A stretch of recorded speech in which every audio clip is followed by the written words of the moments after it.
this temple of our democracy. It awakened us to our responsibilities as Americans. This is the day when our democracy picks itself up, brushes off the dust, and does what America always does: goes forward as a nation under God, indivisible, with liberty and justice for all. This conveyance of a sacred trust between our leaders and our people takes place in front of this shining Capitol dome for a reason. When Abraham Lincoln gave his first inaugural address in front of this Capitol, the dome was only partially constructed, braced by ropes of steel. He promised he would finish it. He was criticized for spending funds on it during the Civil War. To those critics, he replied, "If the people see the Capitol going on, it is a sign we intend the Union shall go on." And it did, and it will.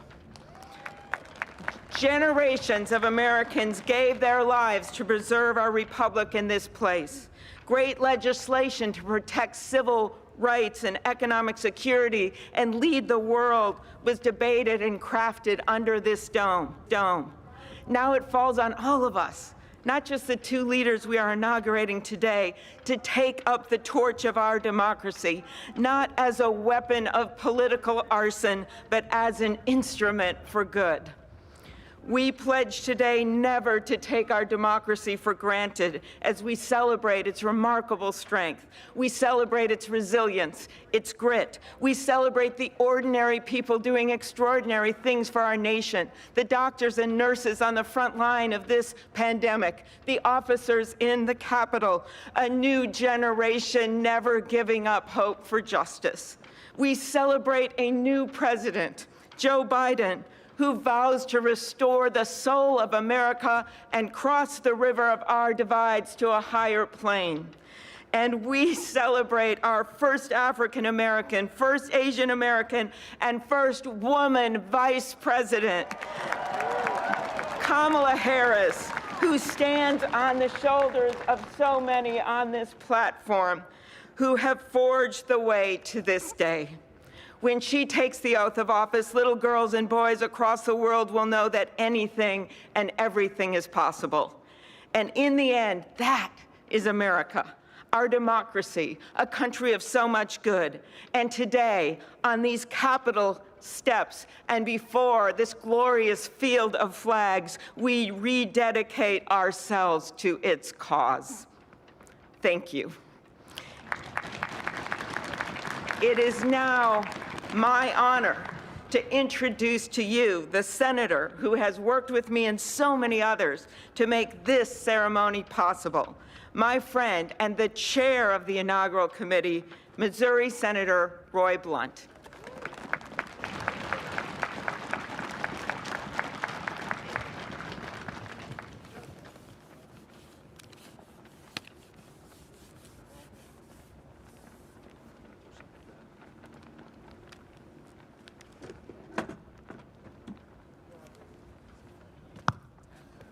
Well, I should have known when Senator Klobuchar got involved, at least there'd be a touch of snow up here this morning. Of all the things we'd considered, I don't think snow was on my agenda until I walked out the door a moment ago. But thank you, Senator Klobuchar, and thanks to the other members of the Joint Congressional Committee on the inauguration as we officially begin the 59th inaugural ceremony.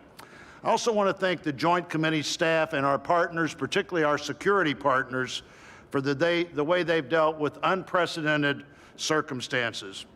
When I chaired the inauguration 4 years ago, I shared President Reagan's 1981 description of this event as commonplace and miraculous.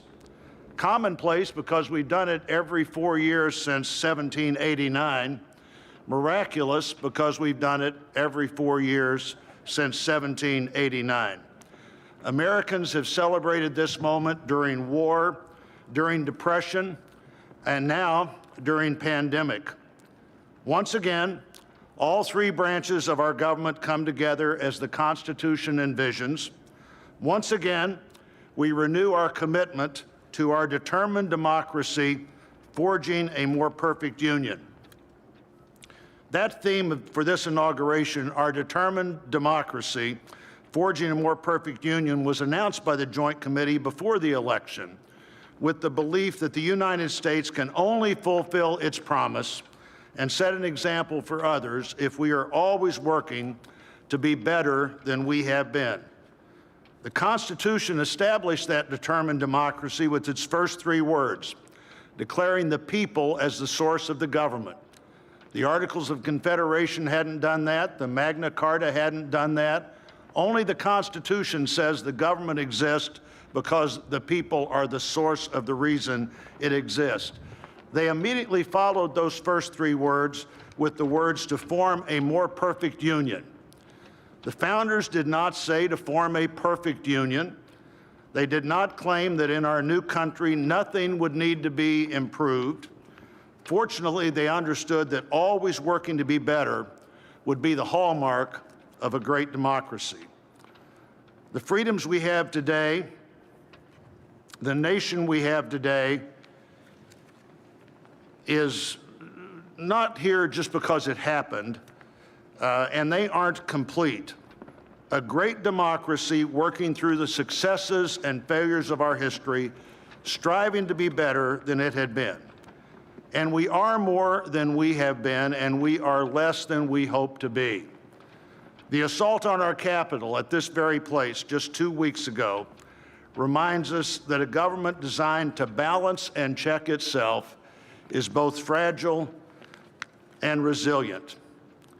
During the last year, the pandemic challenged our free and open society and called for extraordinary determination and sacrifice, and still challenges us today.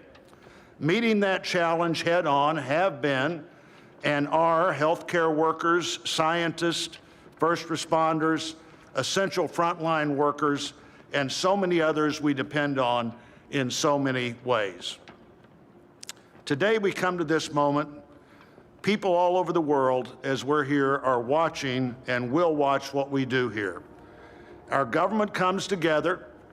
The Congress and the courts join the transition of executive responsibility.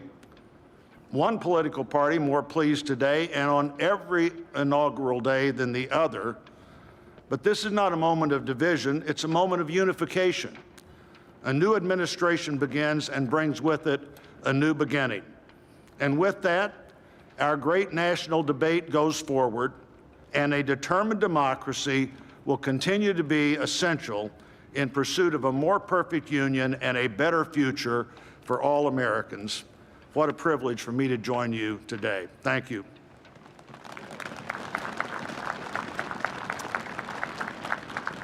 I'm pleased to call to the podium a longtime friend of the President-elect and his family, Father Leo O'Donovan, to lead us in an invocation.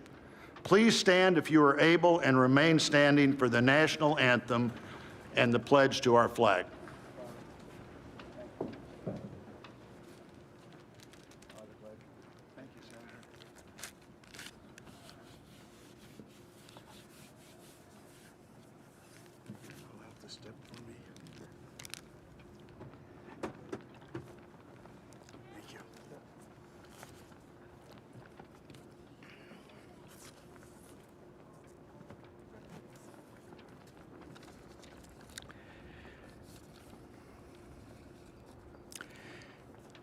Gracious and merciful God, at this sacred time we come before you in need, indeed on our knees. But we come still more with hope and with our eyes raised anew to the vision of a more perfect union in our land, a union of all our citizens to promote the general welfare and secure the blessings of liberty to ourselves and our posterity. We are a people of many races, creeds, and colors, national backgrounds, cultures, and styles, now far more numerous and on land much vaster than when Archbishop John Carroll wrote his prayer for the inauguration of George Washington 232 years ago. Archbishop Carroll prayed that you, O Creator of all, would assist with your Holy Spirit of counsel and fortitude the President of these United States, that his administration may be conducted in righteousness and be eminently useful to your people. Today we confess our past failures to live according to our vision of equality, inclusion, and freedom for all.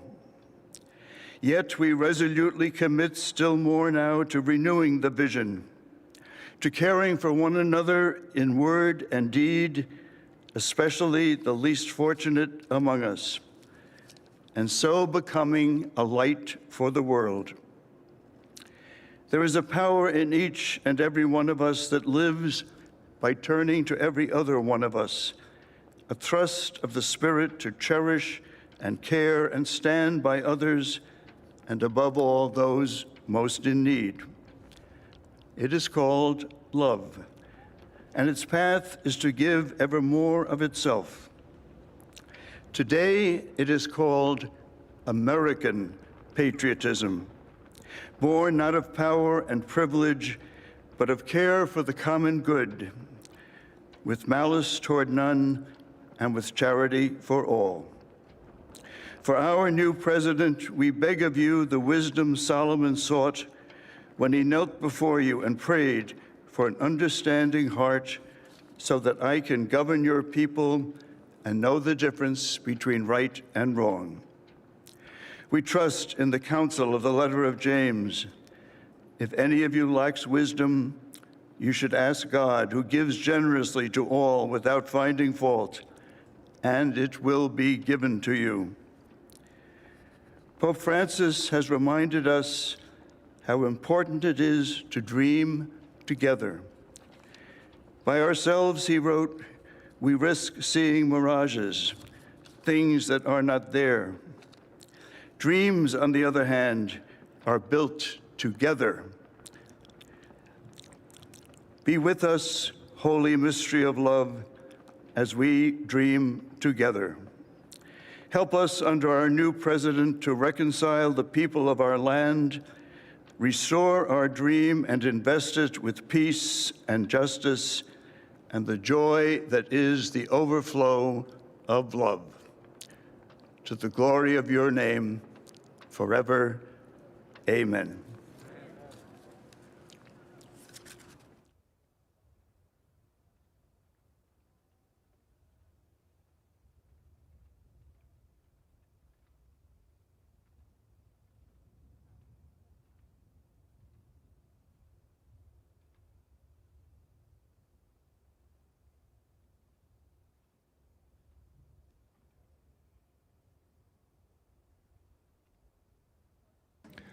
Ladies and gentlemen, please remain standing for the presentation of our national colors by the Armed Forces Color Guard, the singing of our national anthem, and for the Pledge of Allegiance.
Ladies and gentlemen, here for the singing of our national anthem, accompanied by the President's own United States Marine Band, please welcome Lady Gaga.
Ladies and gentlemen, please welcome from the City of South Fulton, Georgia Fire and Rescue Department, President of the International Association of Firefighters, Local 3920, Fire Captain Andrea M. Hall, for the reciting of the Pledge of Allegiance.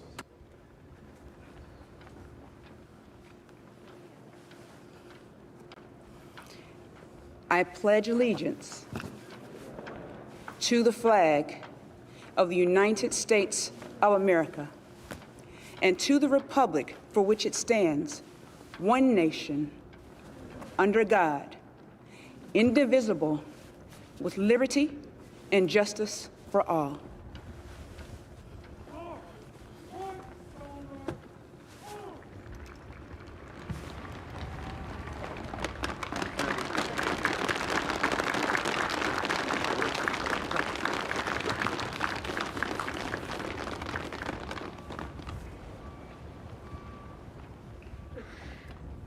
What you are all about to be part of, America, is a historic moment of firsts. To administer the oath to our first African American, our first Asian American, and our first woman vice president, Kamala Harris, it is my great privilege to welcome to the inaugural stage the first Latina to ever serve on the Supreme Court of the United States of America, Justice Sonia Sotomayor. Ladies and gentlemen, please remain standing for the oath of office, followed by musical honors.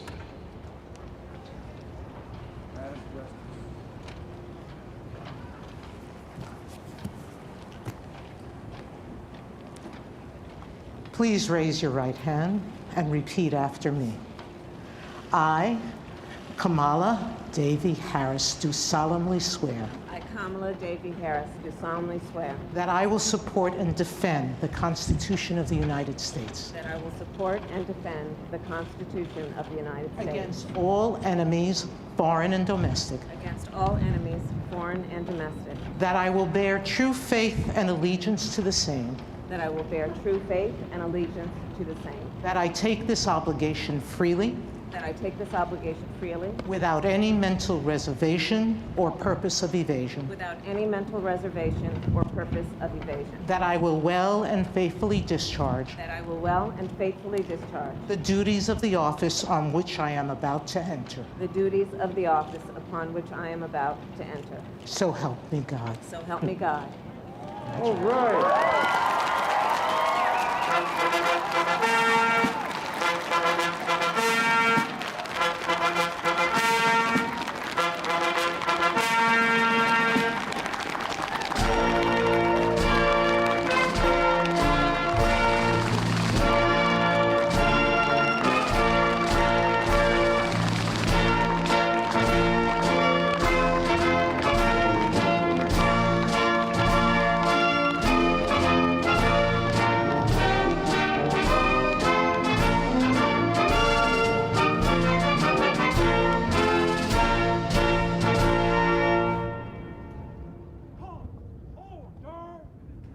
Ladies and gentlemen, please be seated.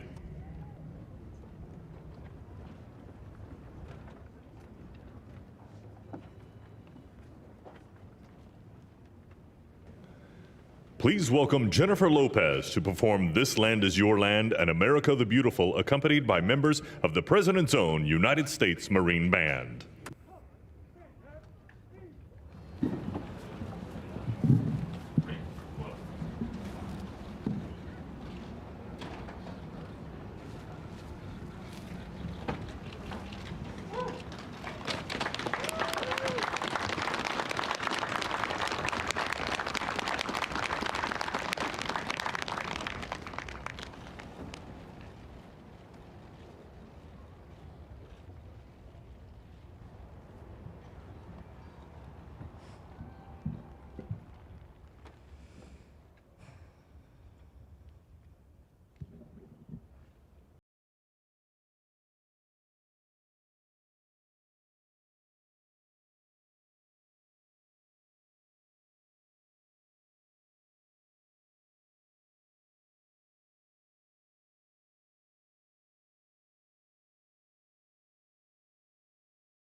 Well, that was great. The sun is shining, and Mr. President-elect, this is the first inauguration in the history of America where J-Lo was the warm-up act for Chief Justice Roberts. With that, it is now my distinct honor to introduce the Chief Justice of the Supreme Court of the United States, John Roberts, to administer the presidential oath to the next President of the United States, Joseph R. Biden.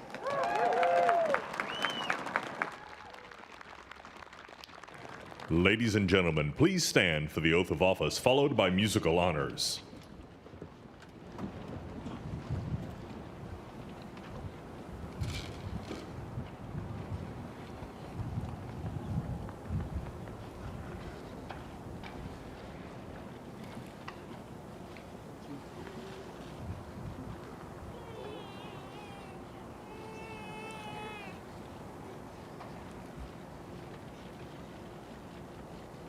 Please raise your right hand and repeat after me. I, Joseph Robinette Biden, Jr., do solemnly swear I, Joseph Robinette Biden, Jr., do solemnly swear that I will faithfully execute the office of President of the United States office of President of the United States and will, to the best of my ability, preserve, protect, and defend the Constitution of the United States. Constitution of the United States. So help you God. So help me God. Congratulations, Mr. Thank you. President.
Ladies and gentlemen, please be seated.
My fellow Americans, a moment we have all been waiting for.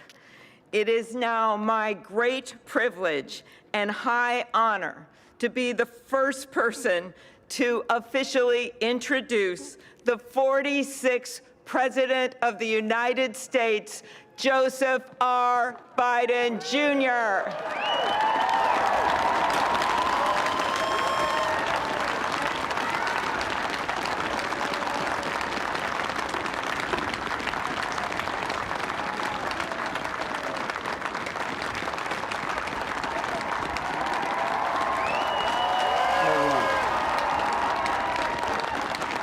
Chief Justice Roberts, Vice President Harris, Speaker Pelosi, Leader Schumer, Leader McConnell, Vice President Pence, and my distinguished guests, my fellow Americans. This is America's day. This is democracy's day, a day of history and hope, of renewal and resolve. Through a crucible for the ages, America has been tested anew, and America has risen to the challenge. Today, we celebrate the triumph not of a candidate, but of a cause, the cause of democracy. The people, the will of the people, has been heard, and the will of the people has been heeded. We've learned again that democracy is precious, democracy is fragile, and at this hour, my friends, democracy has prevailed. So now, on this hallowed ground where just a few days ago, violence sought to shake the Capitol's very foundation, we come together as one nation, under God, indivisible, to carry out the peaceful transfer of power as we have for more than 2 centuries. As we look ahead in our uniquely American way, restless, bold, optimistic, and set our sights on the nation we know we can be and we must be. I thank my predecessors of both parties for their presence here today. I thank them from the bottom of my heart. And I know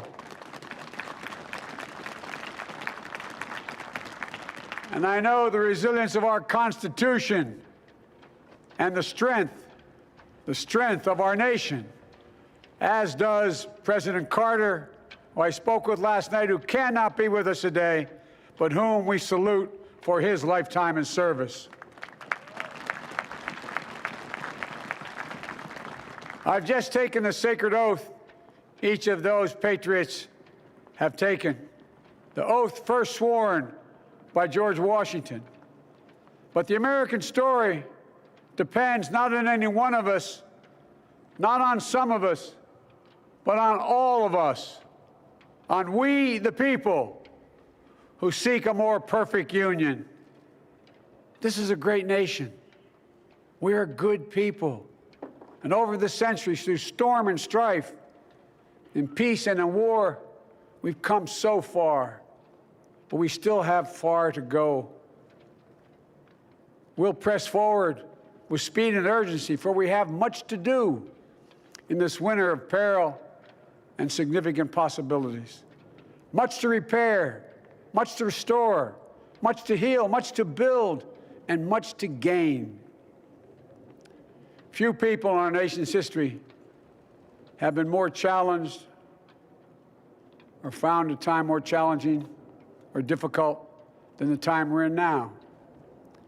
Once-in-a-century virus that silently stalks the country has taken as many lives in 1 year as America lost in all of World War II. Millions of jobs have been lost. Hundreds of thousands of businesses closed.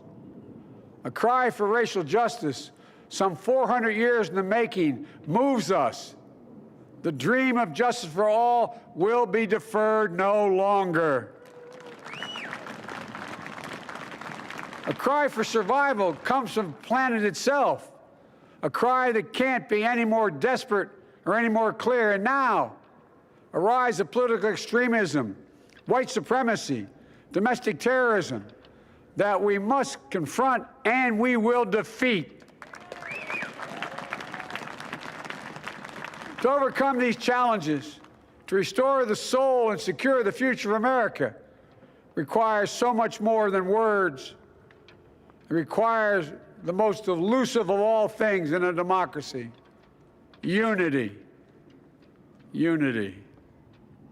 In another January, on New Year's Day in 1863, Abraham Lincoln signed the Emancipation Proclamation.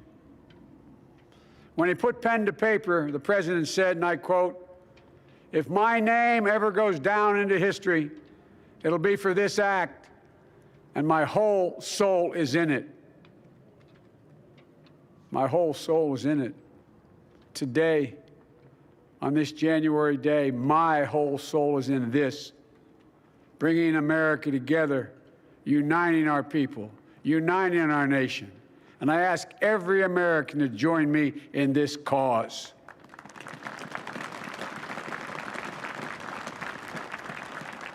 Uniting to fight the foes we face: anger, resentment and hatred, extremism, lawlessness, violence, disease, joblessness, and hopelessness. With unity, we can do great things, important things. We can right wrongs. We can put people to work in good jobs. We can teach our children in safe schools. We can overcome the deadly virus. We can reward work and rebuild the middle class and make health care secure for all. We can deliver racial justice, and we can make America once again the leading force for good in the world. I know speaking of unity can sound to some like a foolish fantasy these days. I know the forces that divide us are deep and they are real. But I also know they are not new.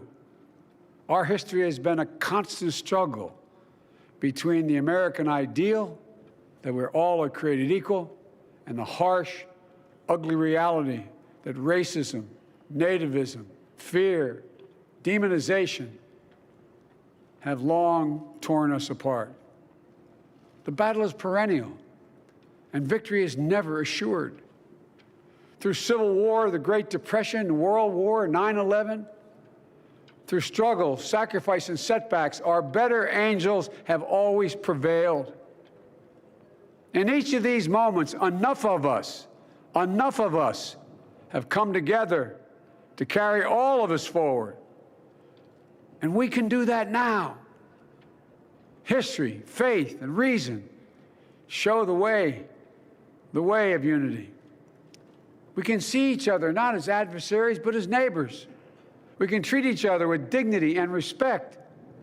We can join forces, stop the shouting, and lower the temperature. For without unity, there is no peace, only bitterness and fury. No progress, only exhausting outrage. No nation, only a state of chaos.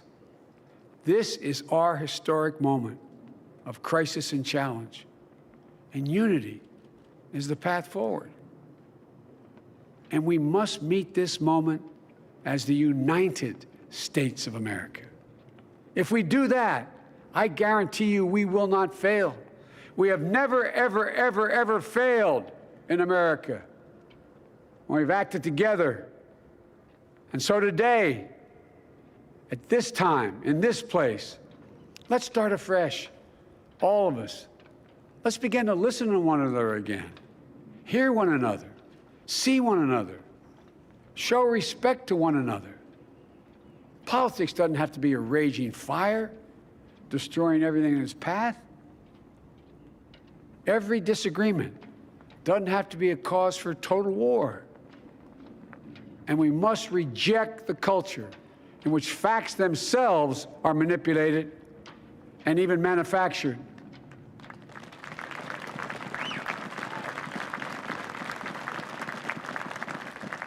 My fellow Americans, we have to be different than this. America has to be better than this. And I believe America is so much better than this. Just look around. Here we stand in the shadow of the Capitol Dome, as was mentioned earlier, completed amid the Civil War, when the Union itself was literally hanging in the balance. Yet we endured. We prevailed. Here we stand, looking out on the great mall where Dr. King spoke of his dream. Here we stand where 108 years ago, at another inaugural, thousands of protesters tried to block brave women marching for the right to vote. And today, we mark the swearing in of the first woman in American history elected to national office, Vice President Kamala Harris. Don't tell me things can't change. Here we stand across the Potomac from Arlington Cemetery, where heroes who gave the last full measure of devotion rest in eternal peace. And here we stand, just days after a riotous mob thought they could use violence to silence the will of the people, to stop the work of our democracy, to drive us from this sacred ground. It did not happen. It will never happen. Not today, not tomorrow, not ever. Not ever.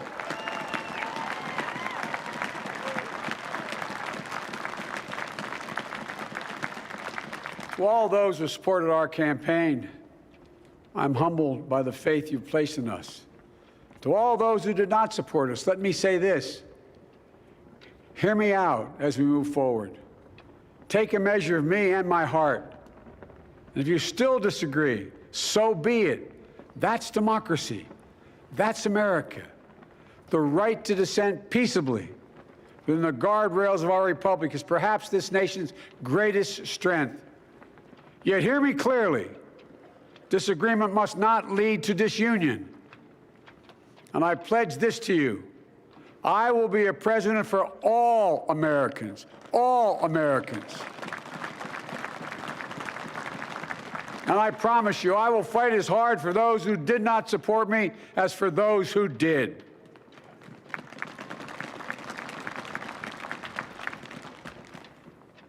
Many centuries ago, St. Augustine, a saint of my church, wrote that a people was a multitude defined by the common objects of their love.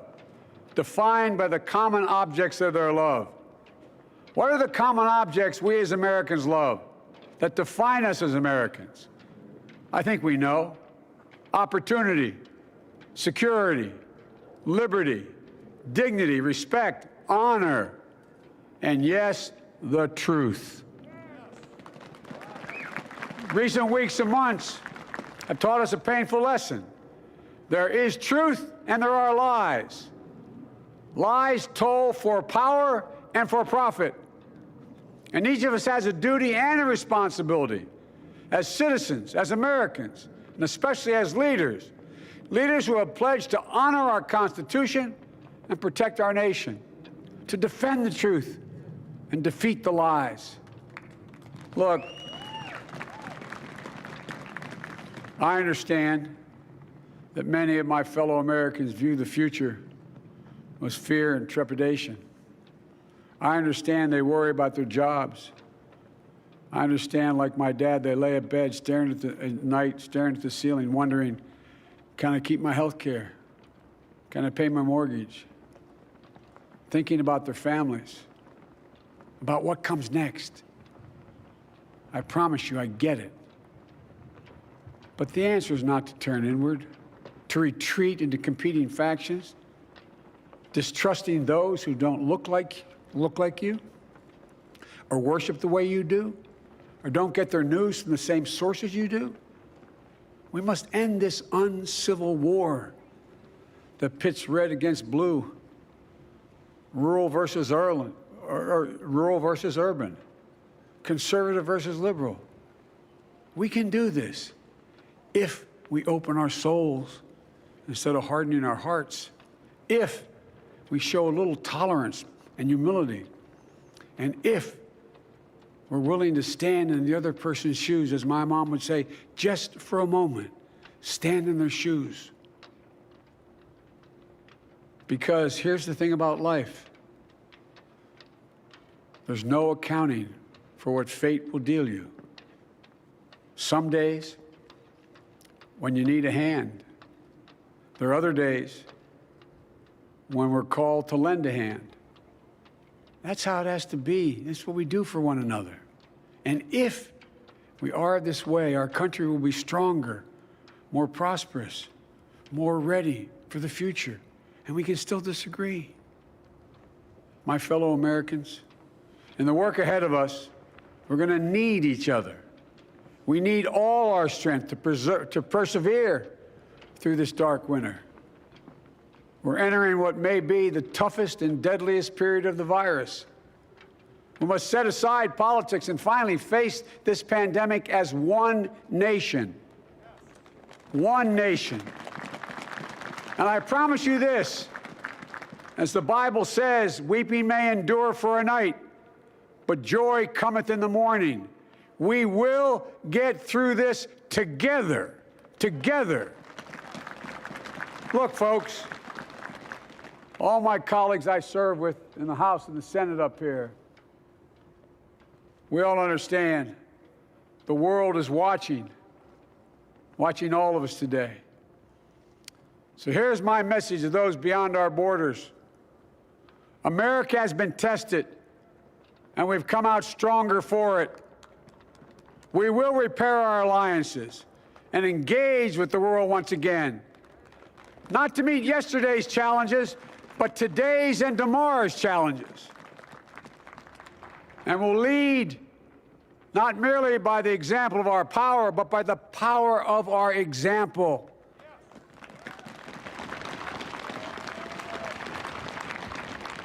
We'll be a strong and trusted partner for peace, progress, and security. Look, you all know we've been through so much in this nation. And my first act as president, I'd like to ask you to join me in a moment of silent prayer.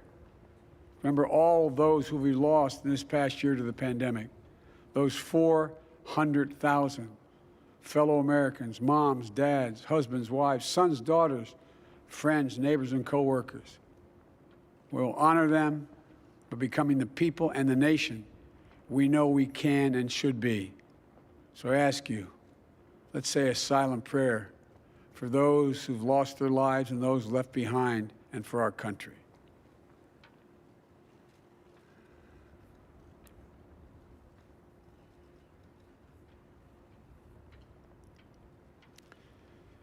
Amen. Folks, this is a time of testing. We face an attack on our democracy and on truth, a raging virus, growing inequity, the sting of systemic racism, a climate in crisis, America's role in the world. Any one of these would be enough to challenge us in profound ways. But the fact is, we face them all at once, presenting this nation with one of the gravest responsibilities we've had.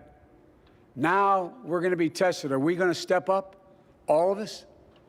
It's time for boldness, for there's so much to do. And this is certain. I promise you, we will be judged, you and I, by how we resolve these cascading crises of our era. We will rise to the occasion is the question. Will we master this rare and difficult hour?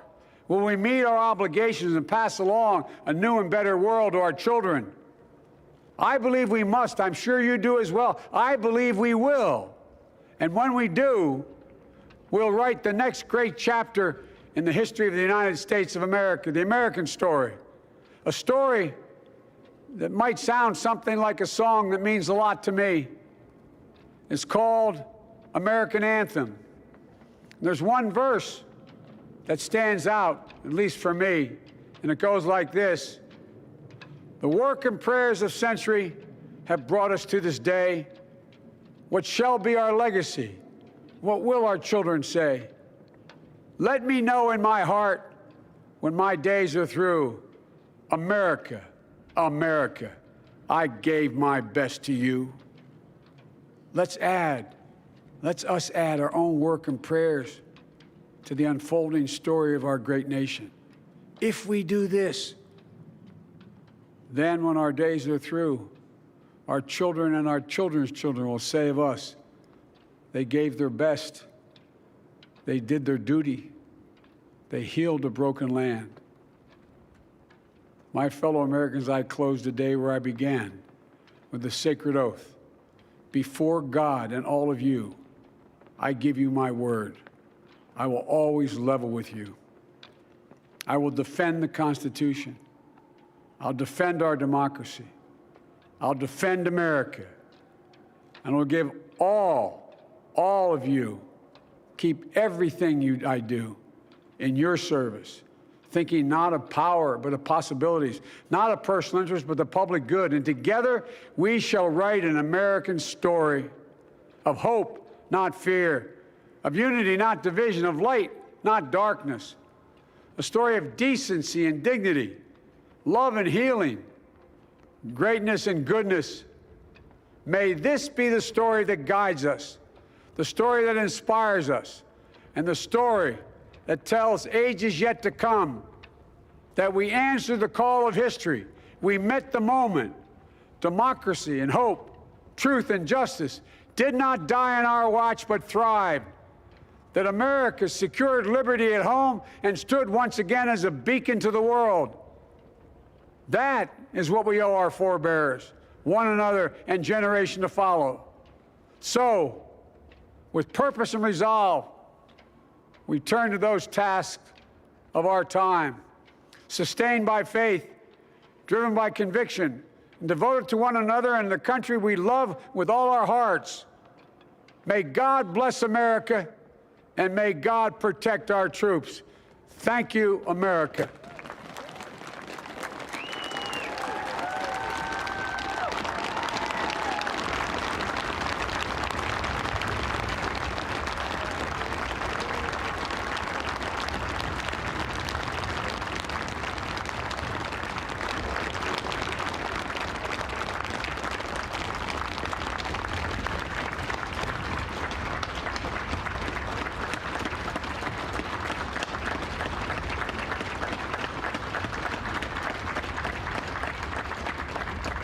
Ladies and gentlemen, please be seated.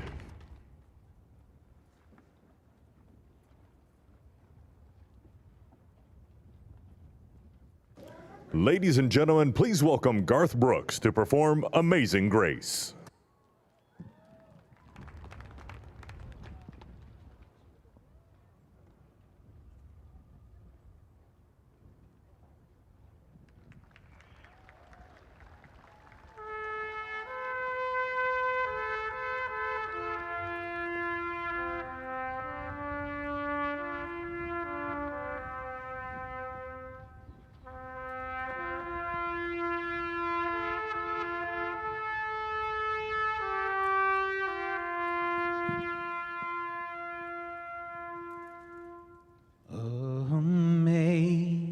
Amazing grace, how sweet the sound that saved a wretch like me. I once was lost, but now I'm found. Was blind, but now I see. When we've been there 10,000 years, bright shining as the sun, we've no less days to sing God's praise than when we first begun. If I can ask you to sing this last verse with me, not just the people here, but the people at home, at work, as one, united. Amazing grace, how sweet the sound that saved a wretch like me. I once was lost, but now I'm found. Was blind, but now I see. Amen.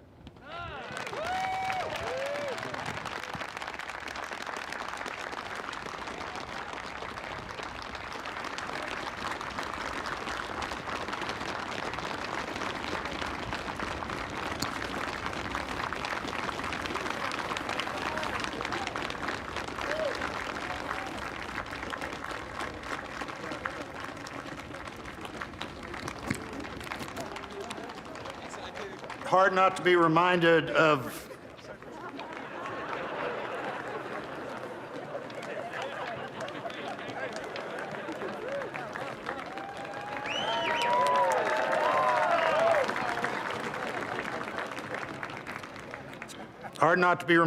President Obama's singing that same song at the Mother Emanuel Church. A song that in our culture is as close to both poetry and prayer as you could possibly come. And we're going to finish with those two things. Let me introduce Amanda Gorman, our nation's first ever National Poet Laureate.